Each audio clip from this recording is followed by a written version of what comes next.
Welcome to Love in the Time of Hydra, the Agents of S.H.I.E.L.D. 10th anniversary podcast. If you are watching live, you're a day early, but if you're listening in podcast form on release day, it's October 14th. And on this day 10 years ago, some stuff was happening in the world. For the fourth week in a row, All About That Bass by Meghan Trainor, still the #1 song. And for the second week in a row, Gone Girl was the top movie at the domestic box office. A couple of Bond franchise actors celebrated birthdays. Roger Moore turned 87 and Ben Whishaw turned 34. Big day for Bond. But the most important thing that happened on October 15th, 10 years ago, was the Agents of S.H.I.E.L.D. Season 2 episode, Face My Enemy, aired on ABC at 9/H Central. Hello, I'm Jamie Jirek, and I'm here with my co-host, boyfriend, and level 2 Agents of S.H.I.E.L.D. fan, Tony Boletto. Hi, Tony. Hi, Jamie. Hello, everyone. Thank you so much for joining. Thank you for listening, whether it's live or otherwise. And we got a really good episode today. This is a big one, you guys, because we have not one, but two very special guests. First, a director known for many television shows, directed Supergirl, The Flash, The Book of Boba Fett, The Brother's Son, but most importantly, he directed more episodes of Agents of S.H.I.E.L.D. than any other director. We've got Kevin Tancharoen here, everybody. Hi, Kevin. Hello. Hi, how's it going? Oh, what an intro. Wow, thank you. And we got another intro because Kevin's not the only person we got here today. A writer, a producer, known for Buffy, Firefly, Dexter, The Clone Wars, Arrow, but again, more importantly, Agents of S.H.I.E.L.D., Drew Z. Greenberg. Hi, everyone. That is quite an intro. Yeah. I should just duck out now and just like come out ahead. We love to pump the guests up. You guys are awesome, and we're going to tell you about it. Thank you both so much for being here. If our listeners somehow don't know, Kevin directed this episode, Face My Enemy, and Drew wrote this episode. You both have such a history with the show. You were in it through to the final season, but this was both of your very first episode. So before we get into the nitty gritty, I'm curious, I know it was 10 years ago, but do you guys remember your first day at S.H.I.E.L.D.? Kevin? Drew. Go, Drew. Go ahead, Drew. I do. I do remember because it was the first season had just finished airing, and I had come in. There was we were dealing with we were bringing in some new characters, and I was sort of caught up to speed on all of that. But I mostly remember sitting around the table in the writers' room and meeting all of the writers, and we started just right away brainstorming episode ideas for the new season. And I was like, all right, I guess we're in it. I guess we're jumping right in. So it was really exciting to me, and it was a place that I'd wanted to be for a long time. So I remember being very excited about that. Cool. Kevin, do you remember? Yeah, I do. I mean, I was really nervous. I mean, not only was this my first episode of S.H.I.E.L.D., but it was actually my first episode of television ever. And I was very lucky to get this one because I felt comfortable working in the fight choreography realm, and this one had a really cool opportunity for a lot of that. So I was lucky enough to team up with Drew on my first episode, and for some reason I had no idea it was your first episode also. So that's fantastic. I had no idea, but With that said, I had visited set before because my sister and her husband, of course, let me come and hang out. But there was a lot of pressure on me, for sure, and I felt it. You didn't show it. You didn't show it for a second. No. It was amazing. You came in and you knew exactly what you were doing from the jump. It was fantastic. Thanks. Made me feel safer. Oh, good. Yeah, because I think I was also one of the youngest persons on set, so I wanted to over prep for that one. So it was sure. It was fun. It was and also being a first time director, but also just a lot of things when you're a TV director, most of the time you're a guest on that set. So there's a decent amount of very, very fun each other out a little bit, and I definitely felt that with the crew in the most fun way possible. But I was always okay, I got to make sure that everyone thinks I'm nice and very cool. So it was fun. I love Nice. that. Before we dive a little further, I do want to shout out everybody who's watching live. We've got a lot of people on today joining in and chatting in. And Tony, do you want to remind me how the pod works? Yeah. So 10th anniversary Agents of S.H.I.E.L.D. Jamie has seen the show an inordinate amount of times. I'm going through it for the very first time. So if you're in the comments and you want to say something spoilery, just put spoiler alert ahead of your comment. And that's to protect people like me who are hopefully joining in, who this show is new for them as it is for me. I want those people in there. I want people like me experiencing this for the first time. So just spoiler alert everything, please. Super easy. No pressure, everybody. It can be hard to live with Tony and not talk about the show. We do have some questions for you, kind of like to lead up to the actual episode.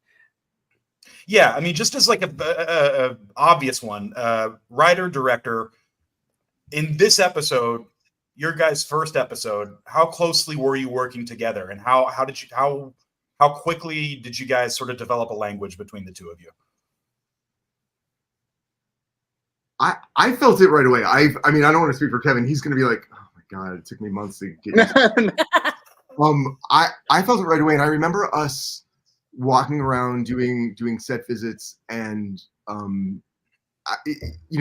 it's funny because Kevin was one of the younger people on set. And our first AD, Maylene, I think, was also one of the younger people on set. I was not one of the younger people on set, but I felt very young walking around with them, and I felt like we were like the three kids kind of walking around, but I was more like Steve Buscemi in 30 Rock kid, like hello. But what's that? Sorry, you had your skateboard with you. I totally did. Baseball cap backwards. But I really felt like this was the thing. Like I've been very lucky that I've had really good experiences from most of the shows I've been on, most of the sets I've been on. But I felt right away that Kevin understood exactly what the episode needed to be, and I could start talking in shorthand pretty much from day one. And he would predict the end of my sentence before I would say it. So I was like, okay, good. This is great. That was certainly my experience on it.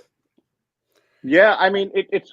I feel very much the same. You know, like I said at first, I was pretty nervous. I felt like I had a lot to live up to, and also the first season was so incredible, and this episode specifically was starring and featuring mainly one of my favorite actors growing up too, was Ming Na. So I was extra like, oh my God! So this is my first episode of television, and it's with Ming Na in playing kind of two roles. But I felt very comfortable with Drew because I was already nervous, but he was very comforting in the sense that we were able to like have fun. So it felt like it was more fun than it was work. And we also had a lot of fun locations too. Like location scouting was really fun, looking at mansions and finding one with an elevator in it and scouting beaches. So I definitely felt comfortable pretty quick. But it was, I was very nervous driving onto the Culver lot for the first time and being like, oh my God, here we go. I'm about to be in a room full of people who are all looking at me. And then when I met Drew, I was like, oh, thank God I have him as a partner here, because we developed a friendship very fast. It was very nice. Oh, that's great. That's why you're here together. We love to see it. Yeah. Drew, you were also a co-executive producer at this point in time in the show. Did your kind of day-to-day change when you're also the writer? Like, are you on set? How did that work?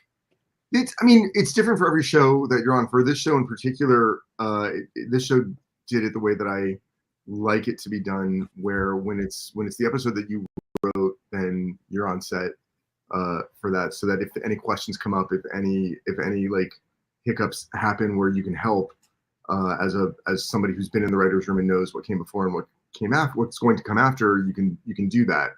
And so in that sense, it's your responsibilities are kind of divided between the writer's room and then being on set for your episode. And it's not always like that on every show, but I was very happy that that's how we got to do it. You sort of follow your episode all the way through, from breaking it with the other writers in the room to pre-production, and then being on set, and then a little bit of post as well. That's cool. Were there certain beats you knew you had to hit in this one? Because like a lot of big things kind of happen. Yeah, it's funny. I was trying to, 'cause knowing that we were going to talk about this, I was trying to sort of go back and think about some of the big things that we hit. I know that we needed to have Coulson and May address his deteriorating situation and what the plan was, and I knew that that was going to be an ongoing discussion.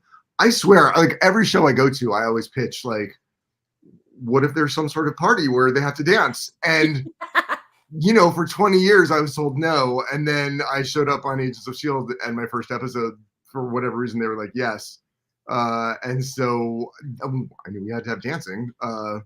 Another good reason for Kevin to be on this too, actually, which made it really great. That's a good. I was going to ask this later, but we can talk about it now. With the dance choreography, because they threw you in. You've got dance choreography, you've got fight choreography, but you're no stranger to the world of musicals, Kevin. So, were you involved in the choreography? Yeah. So when I first got the script and there was a dance number, I at first was like, oh my God, did they put that in there to make me feel more at home, considering my background? But it was an icebreaker for many reasons also on set with the actors. And I was involved in picking the choreographer because I have a big past in that whole world. So we picked a great choreographer. It helped me really bond with Ming Na, but also Clark. And we got them together, and filming it was actually a lot of fun because, there is no difference to me in how to shoot dance choreography and fight choreography, because at the end of the day, it is simply just choreography and you are kind of moving to a rhythm. So it was definitely a good time. We had a lot of laughs. We rehearsed when we could. And I thought it turned out really well for the little amount of time that we had. I mean, I think we were like really fighting the light the first day, was because the windows were massive. Like you couldn't escape the sun going down or whatever time of day it was. So yeah, it was a lot of fun. And I think both of them took it very seriously. Clark and Ming took it very seriously and wanted to nail it. And they did. They really nailed it. I saw a photo of them like practicing. They looked like they were on a boat. Like, I don't know if they were filming something else or it was like a giant ship looking thing, and they were practicing, and it was a really cute photo. That's funny. Was there a previous episode? Maybe it was like from when they were shooting episode 3 or. It's possible. That's very possible. That makes sense. Yeah. Because I think there's a boat episode early. Yeah, just the previous one. Yeah, that's right. Yeah. Okay. There you go. Cute. They took it so seriously they were rehearsing during the previous episode. Yeah. I love actors. So another thing, this episode screened a few days earlier at New York ComicCon. Were either of you there for that? Do you remember that? Not me. No, not me either. Was it New York Comic Con? Yeah, New York Comic Con. It screened like maybe 4 days before the episode aired, and I wish I could have been there because I was at New York Comic Con when the season 5 premiere screened early, and that was like it was so awesome. It was in Madison Square Garden. It was just, we didn't know they were going to show the episode, and we were all freaking out. But so I'm sure you've had some cons though. Yeah, absolutely. I wish I'd been there for that. That would have been super duper cool. But it was always fun to take the show to cons and see like the giant. Because again, I've been on shows that like all great experiences, but some shows have been big and some shows have been less big.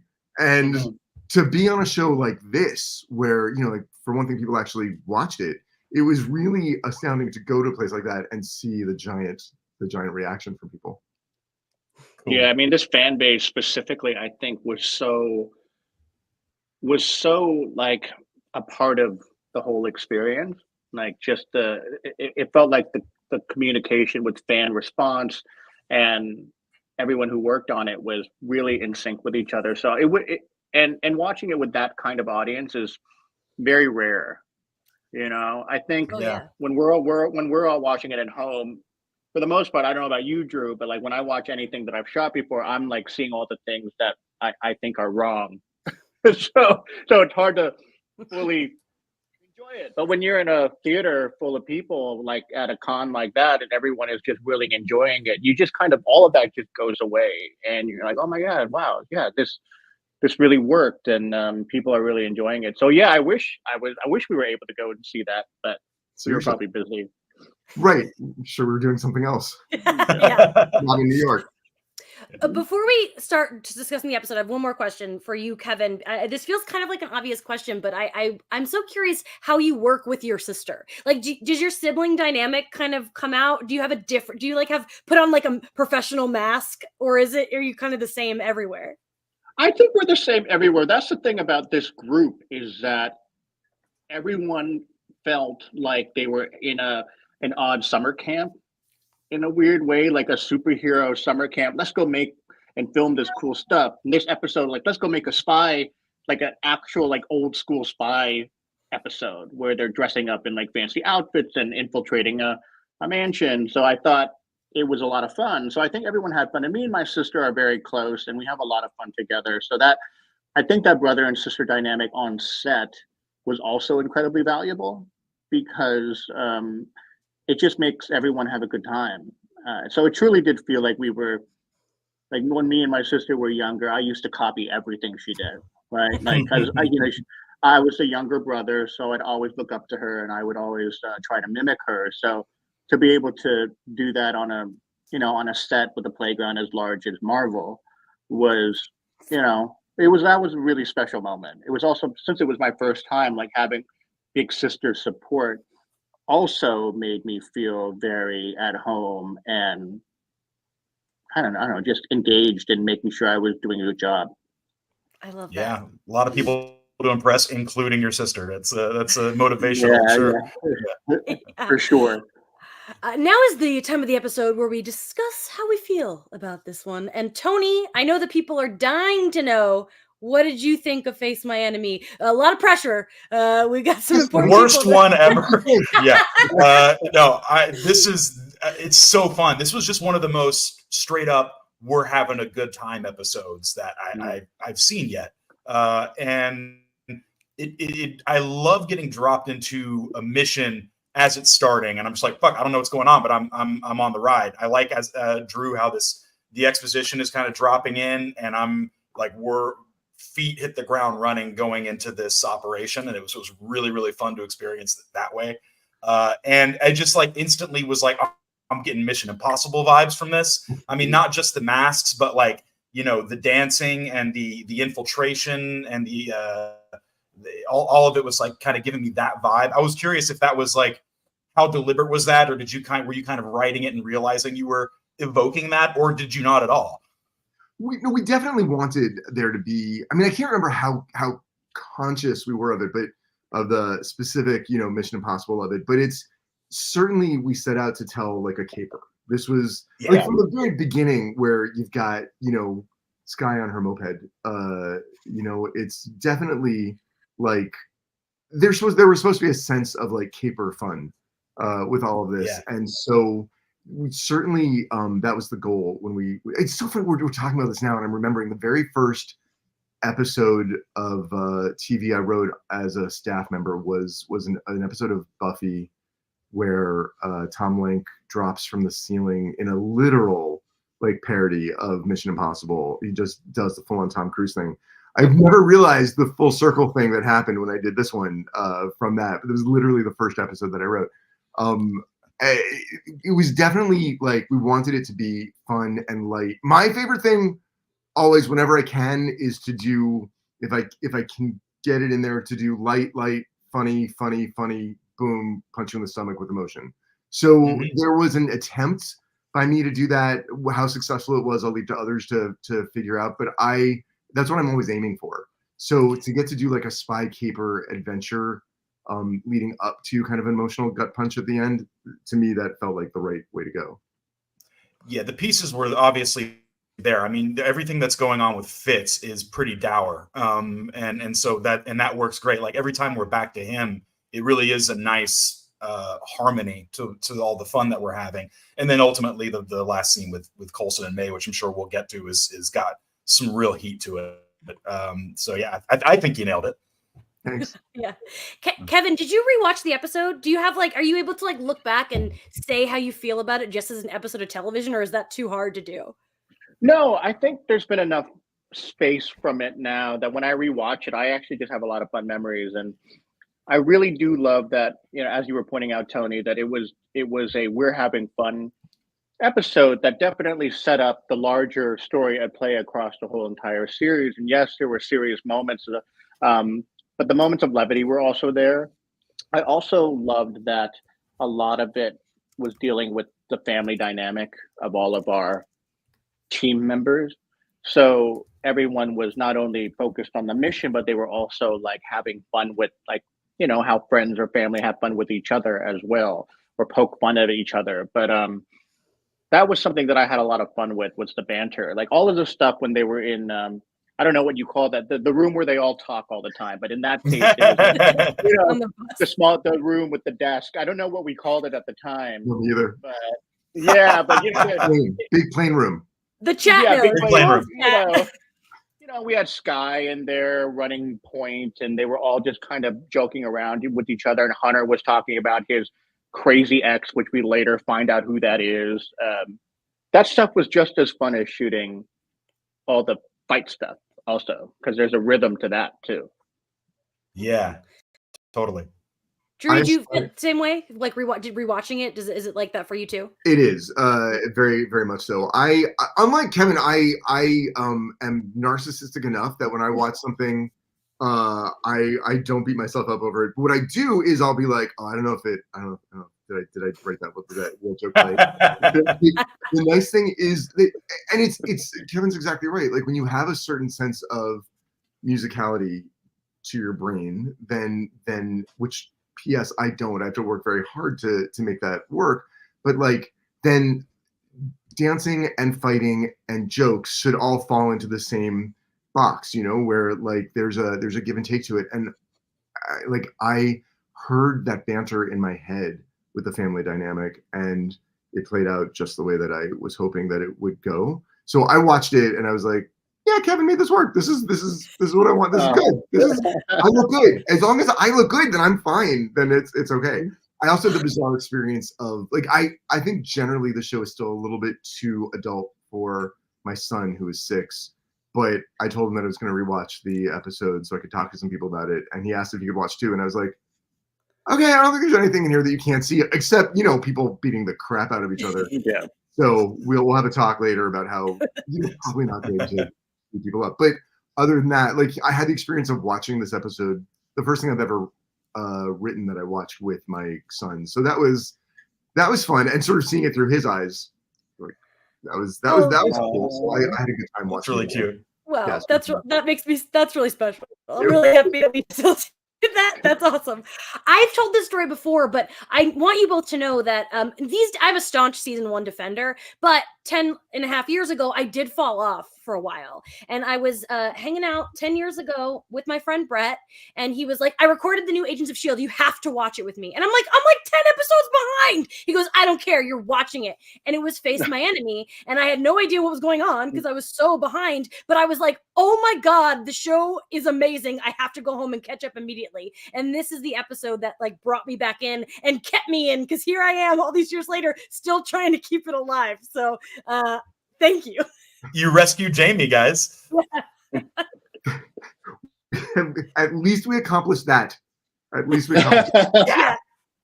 A beautiful moment. So as we kind of go through the episode a little beat by beat, absolutely, Kevin and Drew, feel free to like stop me if you have any tidbits or memories, but we also know that this was 10 years ago. You will not be shamed for not remembering anything. I can't remember what happened this morning. So yeah, exactly.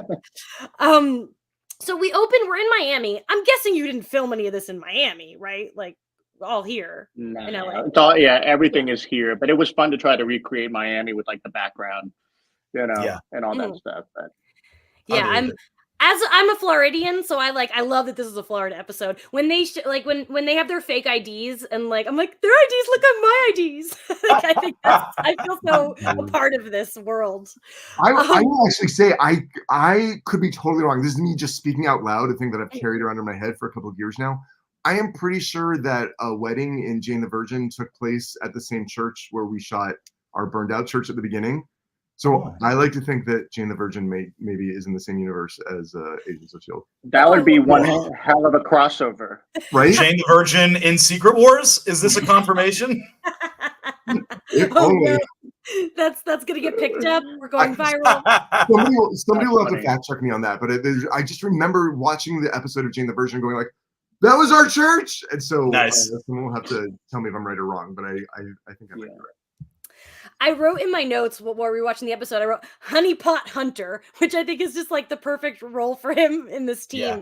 And it made me wonder, Drew, just counting this specific lineup of season 2 characters, did you have a favorite person to write for? Like someone you love getting in their head and speaking for them? I love all of them just the same, Jamie. They were Sure. Clever. Okay. Great. No, we're not playing favorites today. Understood. Even 10 years later, I have no favorites. Kevin, do you have any favorites? I mean, I think at different times for different reasons, really, honestly, like they all do. And I know this sounds like just the interview answer, but they all do like support each other's like way of banter and personality. Like you won't have one personality trait pop unless that person made it happen. So I think finding that back and forth was always a lot of fun. It was my first time also, like, I think because it was my first episode and also Sky was just implementing herself into the team. I do remember having a lot of fun, like filming her tech moments and finding the rhythm for that. Like when she comes in after getting off the moped or the scooter, she comes in, you know, she tosses the flash drive to someone, he picks it up, plugs it in, and it's like all one shot. And that felt very Mission Impossible to me. So figuring out like, and we'll come to find out later that Chloe was brilliant at choreography, but like all of that had to be timed out so perfectly with the Steadicam operator. Like comes in, throws it, catches it, boom, comes around, she types in, the camera pushes in, she looks up. So it was finding that energy with her character because, you know, sometimes it's hard to make somebody typing at a computer interesting, right? They're just kind of doing this, kind of like Felicity and Arrow, right? You have to figure out how to make that fun, and she does it very well also. So I think for me in that scene, that particular room was the hardest for me to make it energetic. So yeah. Cool. That's awesome. Cool. Then we get Coulson and May looking so hot. Drew, were you like, I want May and Clark to look hot in this episode, so I'm gonna write this? Probably. That was probably in my head. I don't remember, but that sounds like me. That tracks. Yeah. Right. Like Tony, like literally looked. Clark came out and Tony went Zaddy out loud. Jamie taught me about Zaddy, and now I like to. And in fact, I think Jamie taught Clark Gregg about Zaddy. I did. I did teach Clark what Zaddy was. Doing good work, Jamie. That's exactly right. First of all, he looks great. They always look hot no matter what. That's important to say. But I think definitely the idea was to have lots of fun and say like let's dress up. I do want to shout out our spotlight episode with Anne Foley that we did. It was all about season 1, but I brought up this dress. I was like, I know we're not there yet, but we have to talk about the dress. So listeners, if you haven't listened to that, go check it out because May's dress in this episode is probably my favorite costume piece in the whole series. It's pretty great. It's great. And she had to do so much in that thing too. So it's a very testament to Anne and her team to make a dress like that fit every situation that she had to be in, you know? Yeah.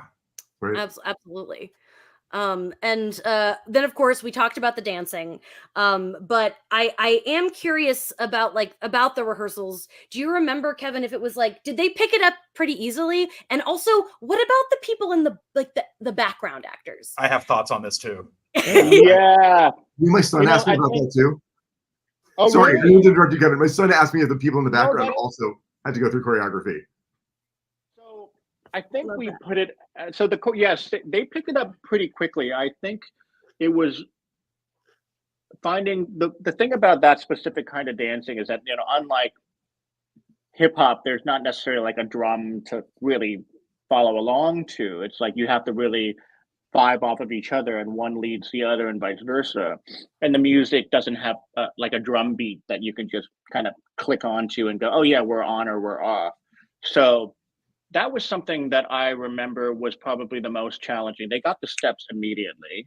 It took it took some time for them to really kind of get comfortable with it so that they can make it look as organic as they did. But timing it with the music that we ended up having to dance to it was probably the most challenging. And it's just a pet peeve of mine. But whenever I see in movies or in TV and there's like a club scene or a big scene with a lot of music in it and everyone is on their own rhythm, you're kind of like, why does everyone just have no rhythm in this club? And that's because they usually have to put the song in after, and because you can't play music while people are talking. So we tried our best to use a thump track, which you can in post take that frequency out completely, so that the dialogue can be clean. But you have a hit or miss with the background. I think we asked people with any sort of dance experience to be in the foreground, and people who weren't necessarily the best kind of let them fall into the distance. So yeah, I think trying to figure all of that out with a bunch of actors and background in one place that was kind of tight, and a big Steadicam operator who's trying to move around everybody was the most challenging. Well, they really bring that room alive. Like May and Coulson really just these guys we see them dancing before they start dancing, and there's sort of a stiffness, a formality. They're very formal in their dance, and then that's what I think that just helps make May and Coulson all the more electrifying when they get their business going. It's great. Yeah, especially the way Drew, the way at the very big we I don't know, there was a setup where it was like, is that somebody was saying they were uncomfortable because May was laughing, and then she walks up, she's like, my face hurts. So all of those moments are fantastic, because then when you get to them actually dancing and they're loosened up a bit, you've earned it. You've earned that moment of let's just let go, and they shut off the microphone so that they can just have a chat with each other about something that's actually pretty damn serious. But then they put a dip into it. Right. So it's that constant back and forth of light moment, dark moment, light moment, which is something they did very well together. Yeah, I do want to talk about the dialogue in the scene, Drew, because a lot of important things are being said, and it's cool that it comes through while they're dancing.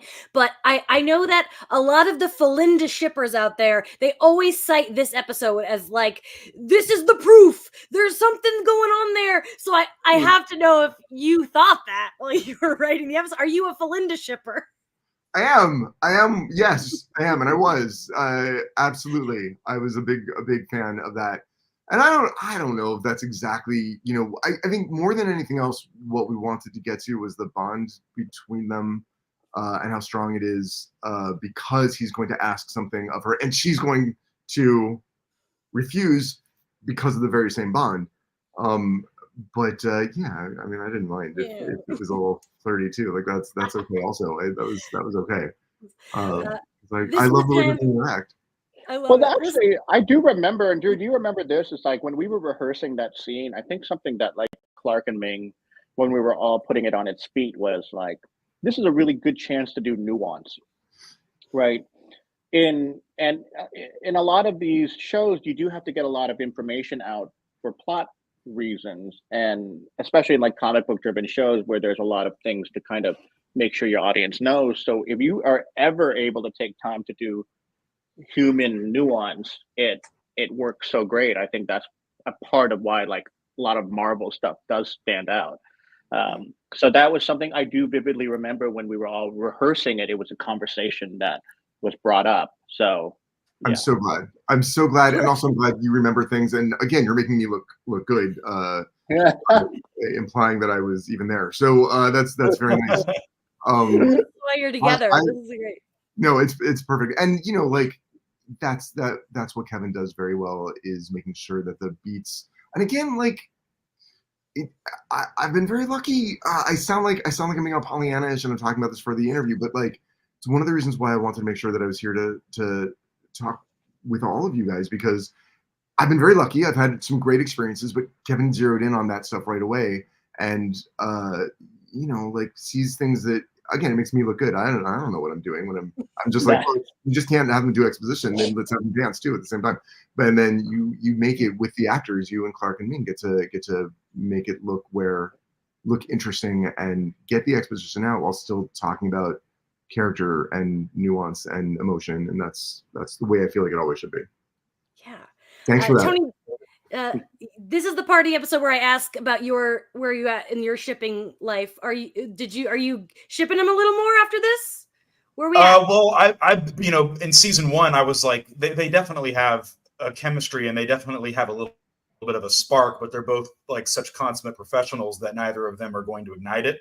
But I've always said that like they totally hooked up at Academy or whatever. Like there's a history there that like we're not going to get necessarily, or maybe we will. I don't know. I'm the one who doesn't know. But I don't feel like this episode didn't make me feel like we were going to move into a ship with these guys. Mm-hmm. But I definitely am just getting more and deeper of that potential. Like it's obviously there. The material for a ship is there. But I'm not like anticipating it now. You know what I mean? Fair. I always have to check in. My ship. Yeah, check in. Yeah. Then we get an amazing where Coulson says "yo" and punches the guy out. That is such a good moment. But they're in the elevator. But speaking of the whole like Felinda thing, am I misremembering? Isn't there like a behind the scenes moment where the elevator opens and they pretend to make out like as a joke? Didn't they do that? Yeah, there was a blooper there. Yep. I tried to find it today and I could not find it, but I know that's in my brain of them like doing one of these. That's right. That is there. That showed up on some blooper reel somewhere. Yeah, I don't remember where, but also there was I love that you brought up that yo, because that was a really fun moment to shoot. And then there was one really great line right before the elevator doors closed that I can't fully remember what it was, but it was such a punctuation on that scene that again added to the nuance of both of those characters. I think another thing he compliments her dress. Yeah, he says, I really like that dress. Yeah, and she smirks. That's what it was. And she smirks a little bit, and she's already in like very serious mission mode. So that's like family shit where it's dead serious, but then you fuck with your best when you like mess with your best friend a little bit. Yeah. It's great. You say fuck a lot on I love that. Yeah. Drew's son is not here anymore. He's not watching this one. That's totally fine. Also, he's heard it before too, so it's fine.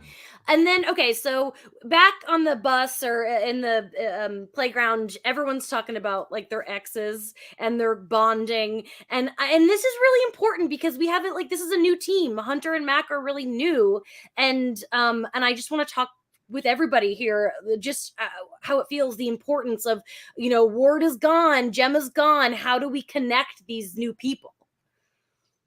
And hopefully do it in a way where it's still relevant to what it's both. Again, it serves that purpose of like providing us with really important character background for all of our characters, the ones we're just meeting, Mac and Hunter. But also at the same time, it isolates Fitz, and hopefully it accomplishes that goal of here's the thing that he really doesn't want to talk about that happens to be the conversation that everybody's talking about right there. So if you can have fun with it and learn about the new characters while also shining a light on the very serious emotional situation that Fitz is in right now, then great. Then that's what we're aiming for, I hope. Fitz is so important in this because he's like a device for us getting to know these people. Because we don't know these people and he's standoffish and there's an awkwardness and a discomfort. So he's like kind of our vessel experience wise for getting in with this new crew. And I thought that was a really great use of him. Agreed. He can be our eyes into them. Yes. Kevin, when you're filming this, we have that like the Gemma who's like not real. Did you like kind of do anything with that in terms of like filming her in a way that she's not there, if that makes sense? I think it was nothing complicated, really. To be honest, I don't think it really necessarily needed a visual motif for you to know what was going on. It was more about showing her in the frame, and then you cut to someone else, and then cut back, and she's just not there. I think there's kind of a visual language that audiences understand when it comes to that specifically, and also just the way she was dressed and was enough, I believe, to really make that kind of just very clear. Totally. Then so once we get Agent 33 gets the mask. Winter Soldier's back. We love any nods to the greater MCU. We talked about the Mission Impossible stuff, but then she goes, puts the device on the bus. That's when we get to the scene with Coulson and Agent 33 pretending to be May.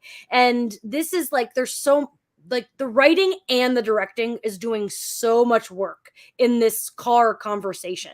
And do you remember together kind of talking or discussing, collaborating this specific scene? Because I feel like this is a moment where both of you really had to tune in with each other. I mean, Drew really ran that ship for me, to be honest, because I coming into it and him being a bigger part of the whole show besides because I wasn't as much as he was kind of really in the weeds with all of the other episodes. So I really relied on Drew to help me out with what are the moments that Coulson would be a little suspicious about, and what are the subtleties that would be a little weird, and making sure that, because they're also both super spies, so it can't be too obvious also. So it's a really delicate balance in a way.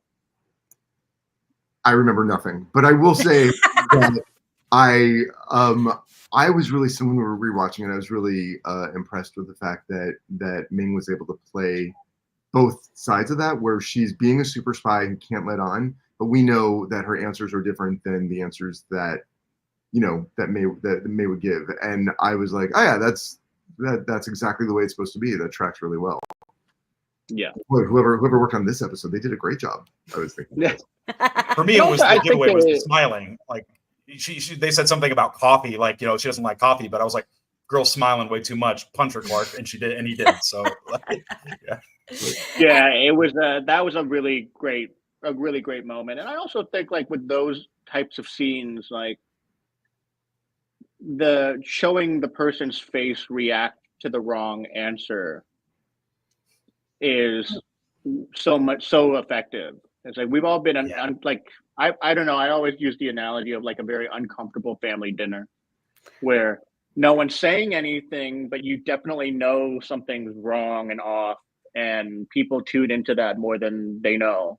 So yeah, those are the moments that I think, and Clark and Ming were both really good at selling those moments. It's like small little ticks in their faces and whatnot. So 100%, they're so good. And they're that so good.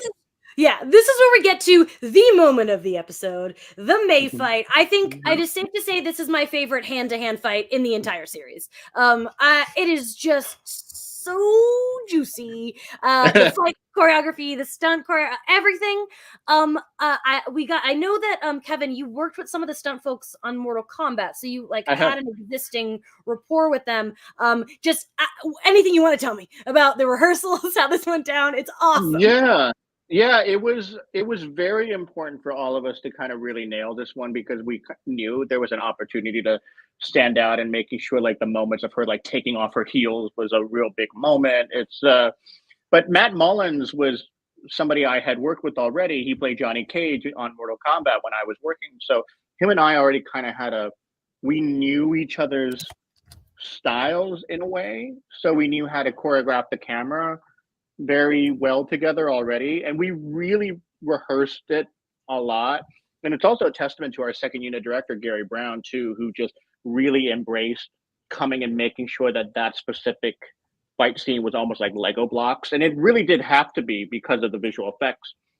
But I remember coming up with moments with Matt, like particularly when she does a flip and grabs her head and slams her on the table. Which it was inspired because, like, I think the week before that I was rewatching The Raid a bunch of times. Oh yeah. And if you've seen that, I mean that there is a very specific scene in there that's a lot more violent, where he grabs the guy's head and like slams it on like a broken door, and then a bunch of other bad stuff happened. But we're like, what's our fun PG-13 version of that we can do in a spy show? So. Yeah, we had a lot of fun with that, but it was that was a hard one to kind of really get on camera. Yeah, I do want to shout out Mark Kolpak and the VFX team because Yes. it just all looks really good. And I don't know how closely like you work with him in these episodes, but I want to get him on the pod really badly because he does some impressive stuff for network television. He's great. He's really great, and he's a big collaborator, and he just knows every reference you throw at him. He's just that movie encyclopedia kind of guy. So you can just talk in movie references, and he'll be like, "Yep, I got it." And his energy is really infectious there as well. So, and also the stunt team came to play, and Ming was fully embraced with it. I think she got a little hurt, she got a little injured. Okay. But that's because she puts her all into it. She's such a team player, and we joke because we have worked together multiple times after that particular episode, and we always go maybe just a little bit too hard sometimes because she really gets into it. But Samantha Joe was awesome, who was one of our stunt doubles, and then Tara Mackin was also amazing because she was one of our stunt doubles. And I actually worked with Sam on Mortal Kombat as well, so that was like a really nice reunion. Cool. Drew, when you write a fight scene, do you kind of try to get all the details in there, or does it translate quite differently once it comes together? I don't remember specifically what we did on this one, but I'm positive that I did not write the detail of this fight scene. This was Kevin and the stunt team putting that together, because I was just like, on my best day, I'm like, they fight. I mean, that's sometimes just the best method, like, because it's going to get built out. You just like, this much of page is fight. That's exactly right. And honestly, like, there are a couple of things that we had to have in there for sure. Of course, a couple of beats, but that's the meat, the stuff that people love about that scene. That's Kevin and the team that Kevin was working with. That's all them. And so that's where that comes from. In that. It was that was such a standout one for me, and I think that really kickstarted our interest to take fight scenes to a larger level. You know, because after that, I think my next fight scene was the one shot take of Chloe going through the base, and that was something that was so awesome. But again, it took the entire group to be on board with it too, in order to make any of that stuff happen. But that one. Sorry. No, go ahead. No, go ahead. I was just gonna say, you were doing work on our show, on our broadcast network show, that I say rivals anything you'll see on streaming or in features. There are sequences like the one take of Chloe that I think that those are fantastic, and I just really think it's impressive. I'm saying this as a fan now, like, I just think that's super impressive. And that's the summer camp aspect of all of us. Is like, what can we do? What's going to be fun? What movie can we borrow from or use and throw it into this crazy world that's been created? But and also, I got to say, Mark Kolpak, we didn't have the budget to do motion control, so getting one shot of Ming-Na's face against Ming-Na's face in a moving shot was not easy. But we didn't want to default to cuts, because then you would know that, like, it's just Ming bouncing back and forth from shot to shot. So, and the way he was able to come up with that without motion control and people like moving around was very impressive. Indeed. Yeah. I was going to say also, I could be wrong, again, as I am about many things. I remember Ming getting a little bit hurt, like you said, and I could be wrong, but it was the kind of thing where, like, it would have been perfectly fine for her to say, like, I think I'm done for now. And she was like, no, go again. She came back the next day and was like, let's just keep going. I'll deal with this. That's right. Right. And like, she's so good. She was a perfectionist. I think she was a perfectionist. And not only that, I think everyone, once enough people are passionate about doing one thing together, everyone wants to kind of match that energy. So that really was a very group team effort that everyone wanted to elevate for that specific episode. So it was like a challenge that everyone took upon, like they were in film school in some weird way. Like, how can we do this with the resources we have and the time that we have? And it was fun to figure it out. Cool. That's why we love having you guys on the show, because that, like, we want to hear that stuff. It's so cool. Yeah, It's so almost that enlightening, really. time. Thank you. Where we kick Tony out. So there are a few more scenes left in the episode. We've got the Hunter beer scene. Poor Fitz thinks Gemma's gone because he confessed his feelings. That just breaks my heart. We have the really good Coulson and May, like, you have to kill me scene. Tony, before we kick you out, did you have any questions about just any of the final moments or thoughts? I mean, I just think that Fitz being like, yeah, I had a girl who left and made me really sad. Anyway, guys, that's what we're talking about, right? It was just like such a beautifully awkward, and that the fact that they all sat in that awkwardness for a minute and then came in and supported him. It's like, oh, well, her loss, buddy. Here, have your beer. It's like, this is what we've been working towards. It was really lovely. I love that scene. I love the Coulson May scene, because I like when you're watching actors as good as them, I'm intuiting it, and I'm like, Clark's not going to go for this proposition. This is just not going to happen. I was like, it's no go. And she's like, money, passports, here's the plan. And I've always said that Clark Gregg just kind of has like a cat-like quality in the sense that he always seems like he's smiling even when he isn't. It's just like his resting expression is that of like a slight smile. And it's so interesting to watch. And so when he slides that bag away and says, you have to kill me, really powerful stuff. I don't know if she can do it, but it's good writing, guys, and good directing, Kevin. Oh, thanks. Tony, do you want to say our thank yous before we kick you out? Yeah, totally. I'll say some thank yous. So I'd like to thank Stephanie at Eclectic Muses on socials. She did our artwork. And thank you to Ryan Mira of Yellow Pills at Yellow Pills Music on Instagram for doing our music. And I want to say thank you to our producer, Maria. Thank you, producer Maria. You're very welcome. And thank you, Kevin and Drew, guys. It's thank you so much for coming here and doing this. I love talking with you guys. Thanks for all the good details. Of course. Thank you. And some boring stuff. Our next 2 episodes are going to be a little different. Next week, I'm in a wedding in Chicago, so we are not going to have a live show for A Hen in the Wolf House, but we will release it. We're going to record it early. It'll be released that Monday, the 21st.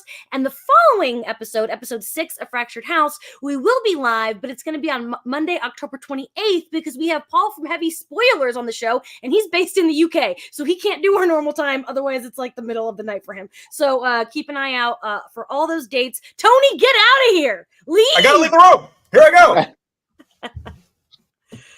Oh, he's gone. You guys crushed it. You said sky. You didn't mess up once. I just think about it too.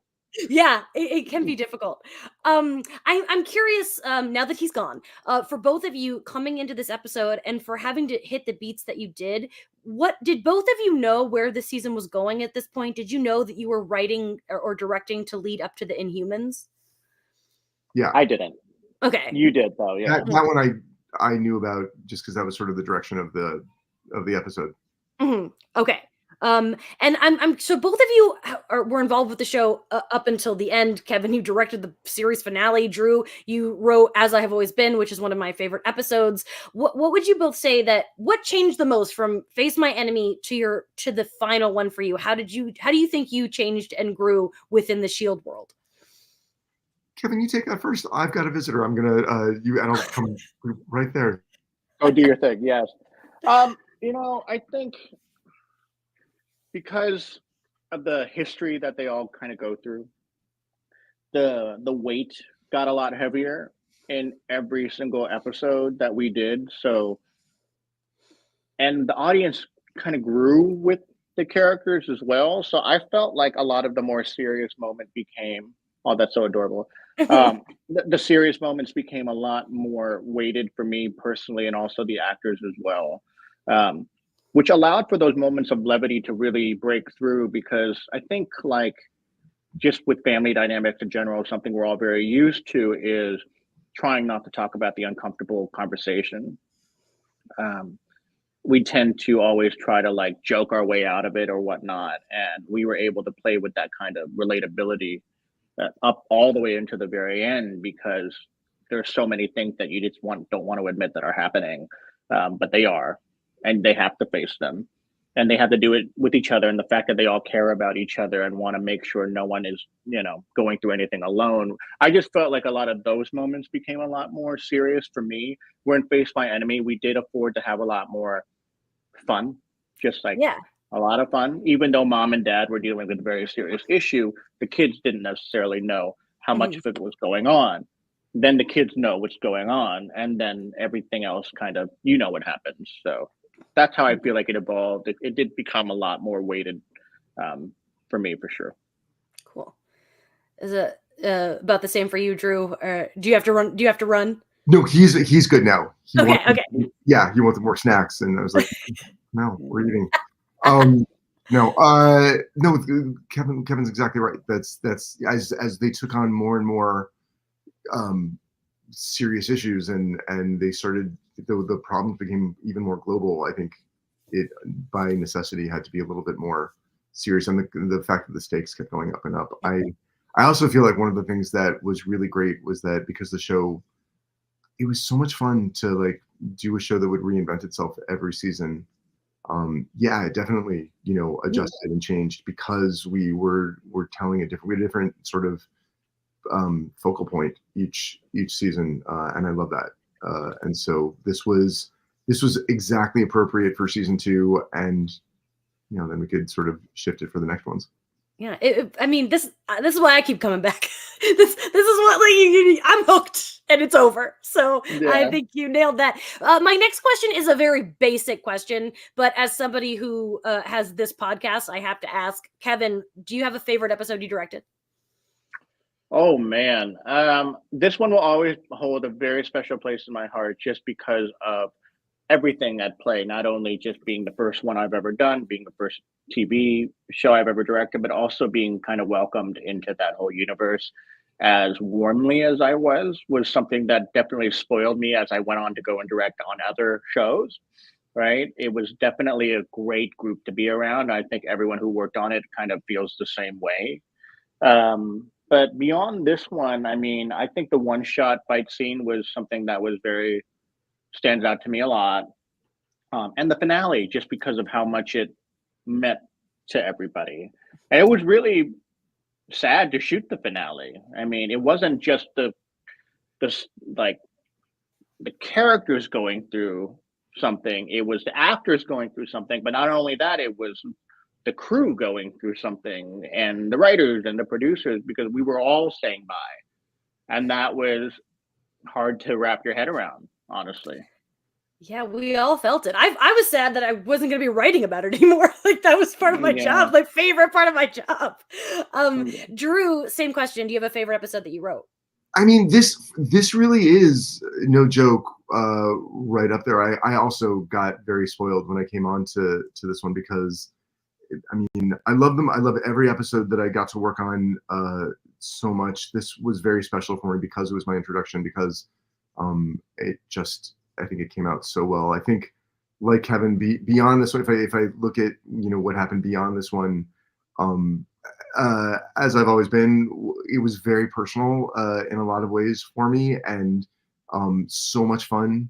So, like, a puzzle that I never thought I'd be able to crack, and the writers and Elizabeth helped me crack that puzzle. So it was really satisfying to sort of all of us sort of bond together and come up with that thing. And then some of the scenes were really personal for me and for my life. And so, man, I really had a good time doing that one as well. That was really fun too. Well, mark in your calendar, 2030 is when we'll be covering that episode. So we'll in all those years, that's crazy when I think about the commitment we've made to doing this podcast. Beautiful answers from both of you. I genuinely, I cannot thank you both enough. This is, having you both together just was, I think, the perfect combo. I love this episode. Before you go, Kevin, any final thoughts? Anything you want to plug? Social media, anything like that?